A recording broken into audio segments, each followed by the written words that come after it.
se llama así, orange algo, no le entendía a la jefa. Walk, ¿como caminar? Ok, orange walk, ¿ok? ¿Qué tal? Ah, ¿ustedes lo conocen? Ay, qué pretendidas, ¿verdad? Tenemos a gente aquí de mundo. Bueno, ok, perfecto. Pues entonces hay saludo con mucho cariño para toda la gente que sigue el programa allá.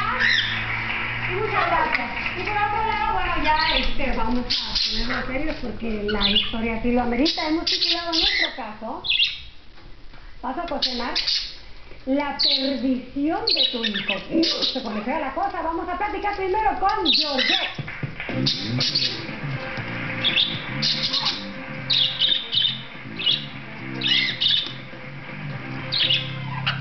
A ver, ¿qué pasó, Georgette? Cuéntales aquí. Bueno, Yuri, realmente estoy muy perturbada. ¿Por qué? Resulta que yo estoy casada, tengo un niño de 13 años, se llama Albertico. Pero Albertico ha cambiado mucho su conducta. Albertico es un niño dócil, respetuoso, cariñoso, muy obediente. Y resulta que su padre, entre comillas, por tal de que Albertico no fuera un niño flojo, como que ha cambiado el método de educación de Albertico. Y Albertico no hace caso. Él deja que Albertico coja el carro para que maneje la pick-up de su padre. ¿Cuántos años tiene Albertico? Solo 13 años. Es un adolescente, es un niño, no es un hombre. Inclusive esto ha traído serios problemas.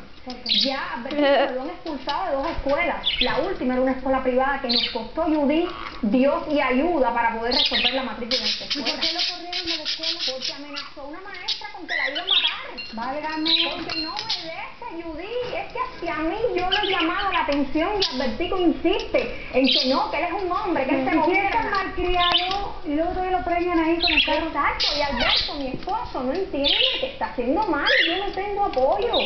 Estoy cansada de hablar con él, inclusive con mi suegra, y mi suegra dice que no, que su hijo está bien educado, que su nieto tiene que ser igual que su padre, pero yo estoy desesperada. ¿Y cuando pasó eso a la maestra también se enteró tu suegra? Sí, todos dominan en la casa el tema, pero no tengo ayuda. En mi casa todo el mundo piensa que Albertico es un hombre, que Albertico está correcto y que su padre lo educa como es.